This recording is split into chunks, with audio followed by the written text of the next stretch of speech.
Euromaxx highlights. And here's your host, Karin Helmstedt. Greetings from Berlin and welcome to our highlights edition. 2 steps forward, 1 step back, and in something of a figurative sense, that just about describes our top stories for today. Zooming in, the time-lapse videos of Geoff Tompkinson. Staying afloat, European architects design living spaces on the water. And waltzing away, ballroom dancing is enjoying a renaissance. Well, for the past 40 years, Geoff Tompkinson has worked as a cameraman and a photographer, and during that time, he's perfected a technique of time-lapse photography that he calls hyperzoom. And in fact, it's a trick that's causing quite a stir on the internet, where his video of the idyllic town of Hallstatt, that's in Austria, leaves many viewers wondering just how he did it. And what exactly is this hyperlapse that has even Disney knocking at his door, for instance? Well, perhaps Geoff Tompkinson himself can explain it best. Can a normal camera produce footage like this? Or are the images of this lake and town being captured by a drone? This video takes us on a trip around beautiful Hallstatt in Upper Austria. Hallstatt is full of surprises.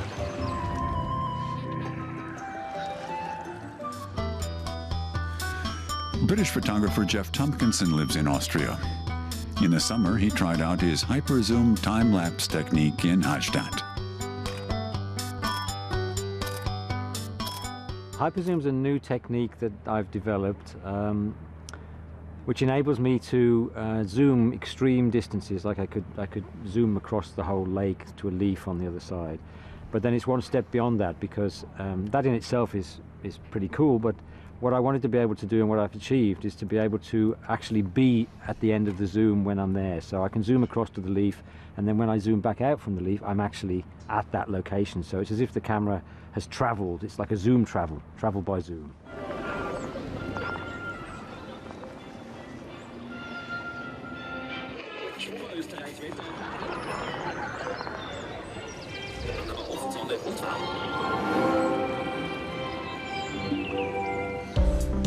Tompkinson spent 2 days filming in Hallstatt. He had decided on the exact camera positions in advance.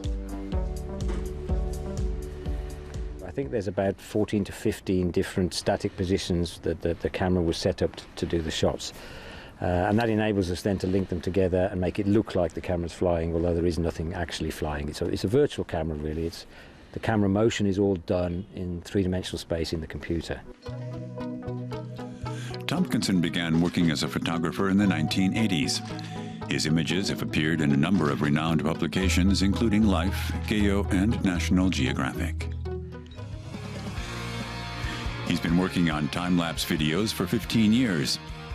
Ever the experimenter, his focus has always been on developing new tips and tricks.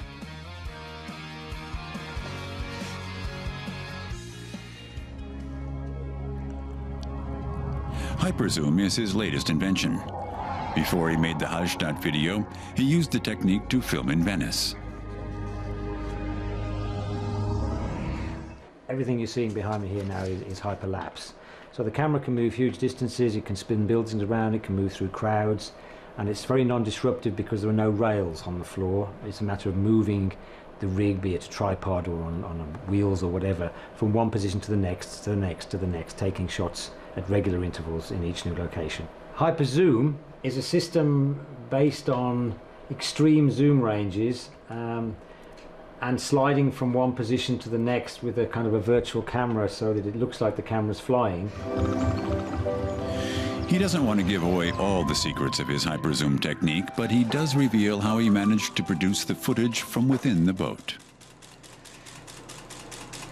I have to shoot a hyperlapse type sequence with the camera actually traveling through the boat. So I'm using this stabilized gimbal rig, which keeps things very stable, so if I move, it doesn't move. Hyperzoom technology requires extensive post-production. Thousands of pictures together create the illusion of movement. It took an entire month of editing to create the 90-second video. In all photography, every phase is important, and you have to do your absolute best to be perfect in each phase. So you plan it the best way you can, then you shoot it the absolute best way you can, and then you post-produce it the absolute best way you can. And there is no one part of those that you can ignore and expect to get good results out at the end. And who knows, with any luck, Geoff Tompkinson's video of Hallstatt could one day be headed for Hollywood.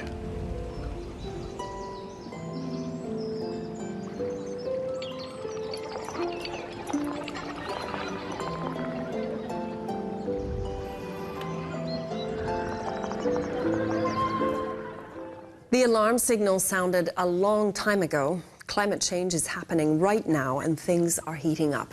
And as glaciers and polar ice caps melt, sea levels are obviously rising. And as a result of that, hundreds of millions of people in coastal regions are under threat. And the question of how to deal with such a challenge is, of course, a pressing one. Well, some architects believe that they may have some answers with innovative concepts for living on the water.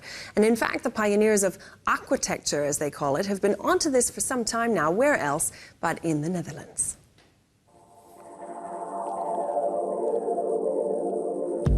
Floating cities could be the future.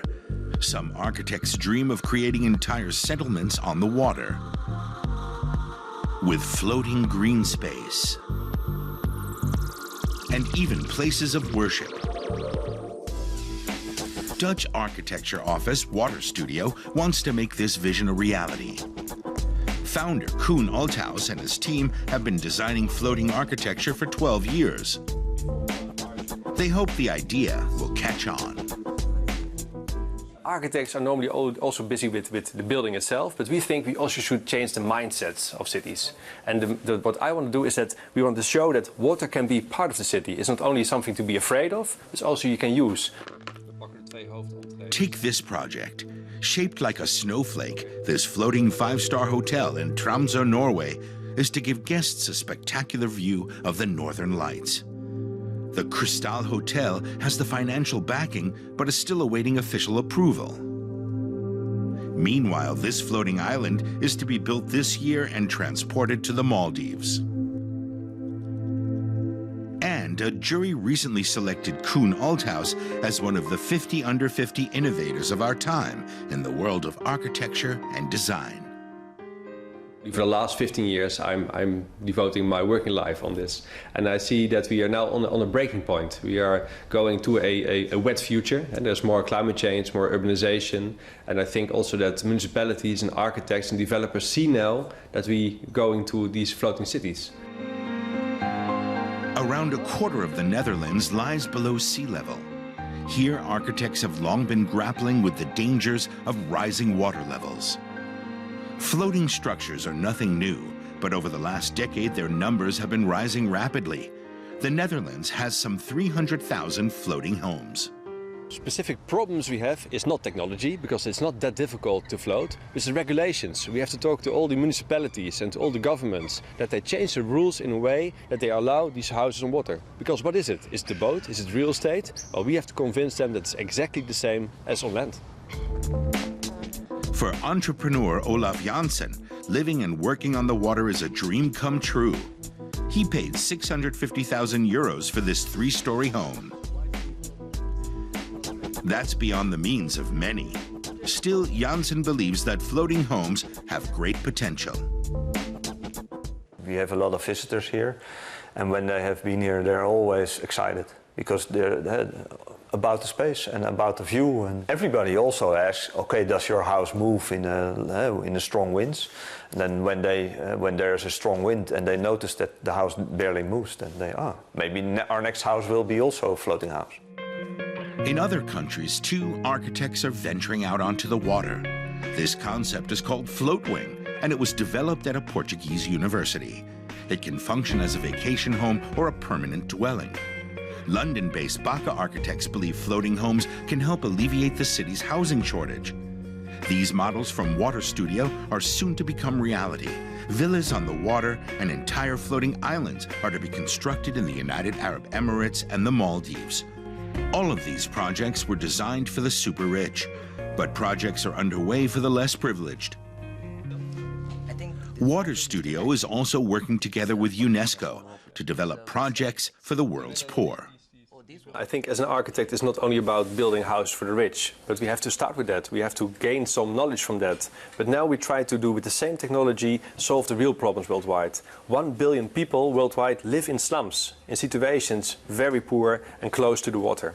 If we can do their solutions on the water, bringing schools, bringing energy, bringing all kinds of technologies, and by that upgrading those locations, then we can make a real difference. Called floating city apps, these containers function like variable building blocks. They can be added to poor areas to make use of space on the water. In March, the first one is set to be delivered to Bangladesh. Cities change rapidly because the society is changing rapidly. So the questions that people ask are changing. And if you have a static city, there's no response. But on water, you have the possibility to act really fast. Floating architecture, making waves for the future. Well, once upon a time, it was part of almost every school curriculum, a social dance class where miserable adolescent boys had to ask even more miserable girls to dance and then, of course, try not to step on their toes. Well, those classes have long died out, but today, standard ballroom dancing is very much back in vogue, and proof of that is the recent opening of Europe's largest dance school in Freiburg in southwestern Germany. It's gala time at the Ballhaus Freiburg. More than 500 people have come to celebrate the opening of the dance hall in the southern German city, and of course, to dance. In pairs. Standard dancing is back in fashion among all age groups. It looks great and it's loads of fun. You can just lose yourself in the music with your partner. I think that's great. You can completely switch off. That's what I like best. You enter into another world and you can get away from the craziness. In the afternoon, there was an introductory workshop for people keen to polish their skills on the dance floor, starting with a slow waltz. Most people here knew the basic steps, but instructor Heiko Kleibrink made sure they were absolutely precise. Zelebriert den Walzer. Hoch ins Knie. 1. Hoch ins Knie. Kleibrink, an 8-time German champion in standard dance, showed them how it's done. Everyone in the world can dance. No matter which culture you look at, the youngest kids dance whenever they hear music. They just can't keep still. Most adults were taught to sit still in school or at their jobs. Dance school helps balance things out. Dance classes are increasingly in demand, and not just in Freiburg. The courses are becoming more and more popular among single people. Couples dancing is a great way to meet others.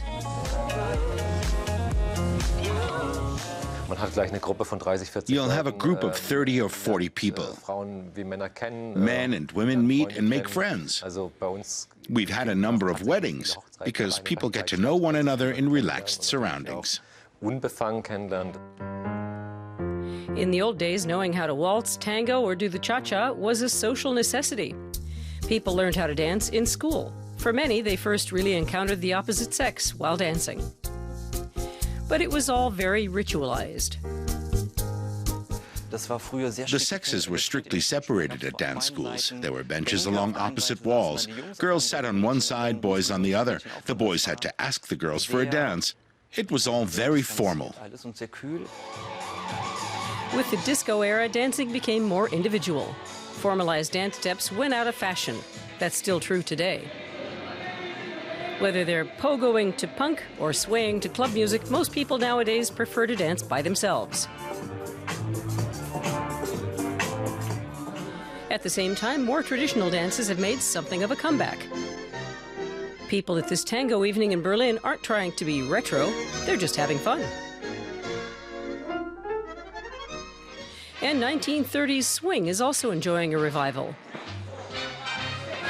Every year, the Swedish town of Harang hosts Europe's biggest Lindy Hop festival.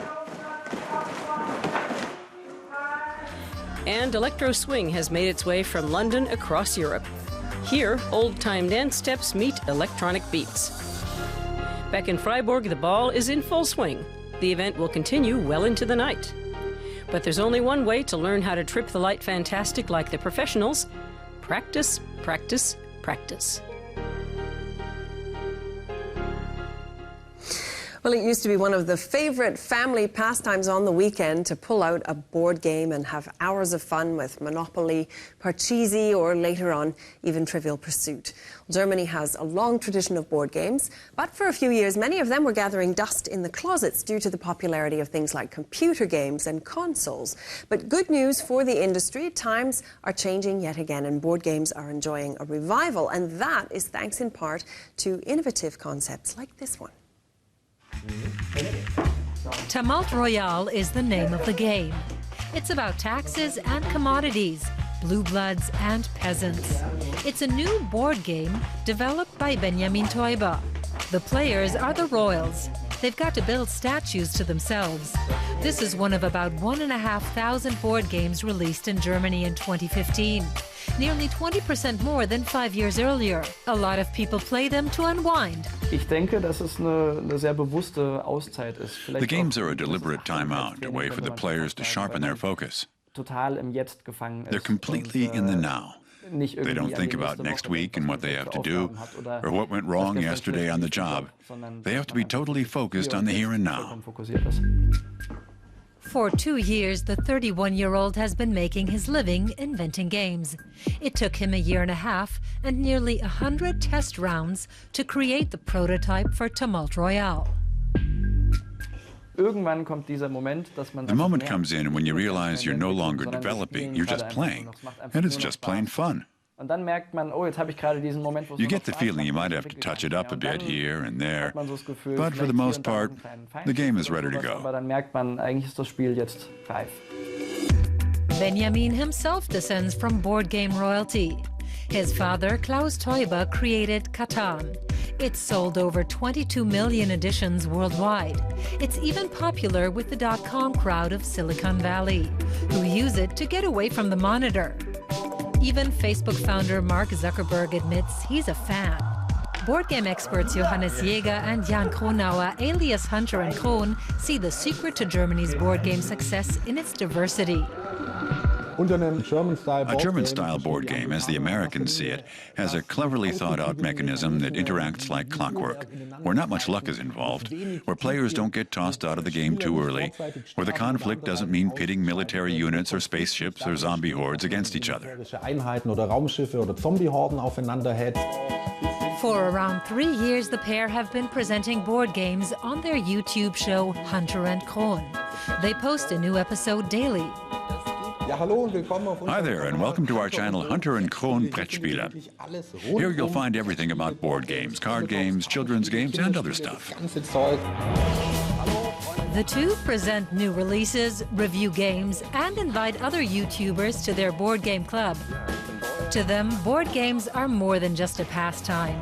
They're the backdrop for a subculture. Es ist eben inzwischen auch eine It's become a geeky pursuit for adults and young adults on a par with watching movies, reading comics, and playing computer games.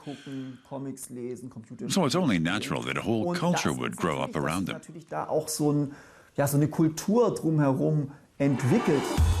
Board and computer games are no longer mutually exclusive either. Many publishers make the instructions available on the internet. Mischt nun alle anderen Shuffle all the cards except the links card and deal 13 cards to each player. Each player picks up their hand so the other players are unable to see them.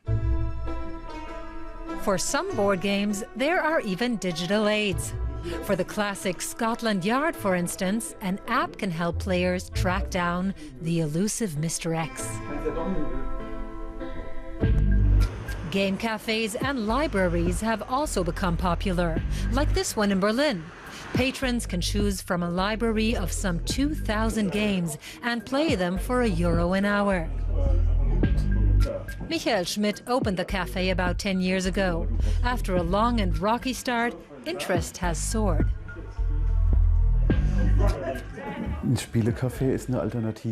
Game cafes are an alternative to pubs, movies, and clubs. I've got a lot of patrons who play whole games here and then move on to the clubs. Bis zum Ende hier spielen und die dann weiterziehen in die Clubs. The Game of the Year award is presented annually in Germany. a kind of Oscar for board games. Perhaps Tumult Royale will take the title in 2016. And we'll finish off with a trip to the land of cheese and chocolate for a special treat. To get through the cold winter days, the Swiss typically like to warm up with a cheese fondue. And that's a national dish dating back at least 300 years. Well, it's still very much a favorite today. Best shared with friends and a good bottle of white wine. So if you're looking for some comfort food, this could be just the thing. Dipping chunks of white bread in melted cheese is the traditional way to consume Swiss fondue, accompanied by white wine or black tea. This is Au Creux de Feu in the western Swiss canton of Fribourg. The restaurant, whose name means by the hearth, is only open in the winter, peak season for cheese fondue. In the winter, we generally eat fondue once a week or twice a month.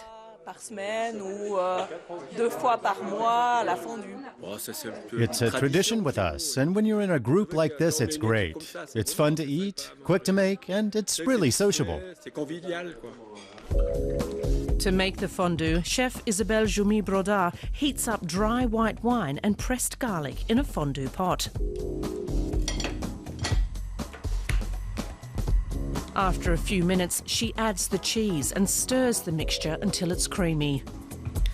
In Switzerland, there are countless regional variations of fondue. In the canton of Fribourg, they eat what's called half and half, a mixture of Gruyère and Vacherin, both local cheeses.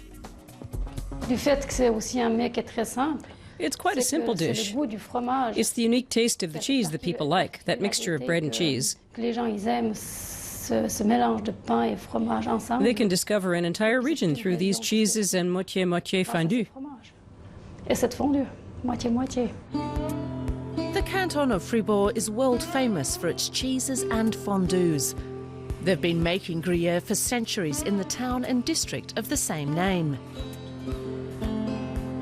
At the La Maison du Gruyère dairy, which is also open to visitors, master cheesemakers produce up to 48 wheels of Gruyère a day. Copper vats like this hold almost 5,000 litres of milk. After the curdling process and the separation of the liquid whey, the curd mass is cut into granules by large knives called cheese harps. At an air temperature of 15 degrees Celsius and in humid conditions, the Gruyère ripens for up to 18 months. The longer it ages, the sharper the flavour. To make fondue, it's best to use medium-aged Gruyère. Master cheesemaker Thierry Bies tests a wheel that's been ripening for months.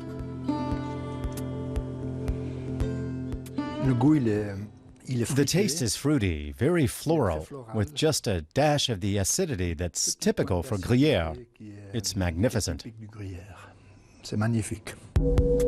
The oldest known fondue recipe was found in a cookbook from Zurich dating back to 1699. So, in spite of all the legends, fondue's origins are likely in the city, not in the mountains. In the 19th century, fondue was a staple dish in every middle-class home and was even considered elitist. The Gruyère Regional History Museum in the city of Bulle has devoted an exhibition to the success story of its famous cheese, which forms the basis for fondue. The Swiss Cheese Union began a promotional campaign in the 1920s, suggesting fondue as nice. Fondue puts you in a good mood. Fondue belongs in every family. And after World War II, fondue was served to soldiers during their military service. So all the young men in Switzerland learned how you eat fondue and brought this with them when they returned to their families.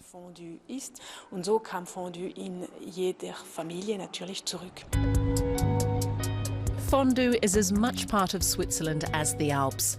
The Swiss eat this national dish anywhere and everywhere. And fondue's popularity has, of course, spread far and wide, eaten around the globe. But there's still no better place to enjoy the classic original than in Switzerland. Wonderful stuff. And don't forget that you can find that recipe on our website, and just go to dw.com/Euromaxx/English. Other way around, /English/Euromaxx. Sorry about that. And that's all for this edition, for this time. So thanks for watching, and until next time, alles Gute aus Berlin von uns und tschüss.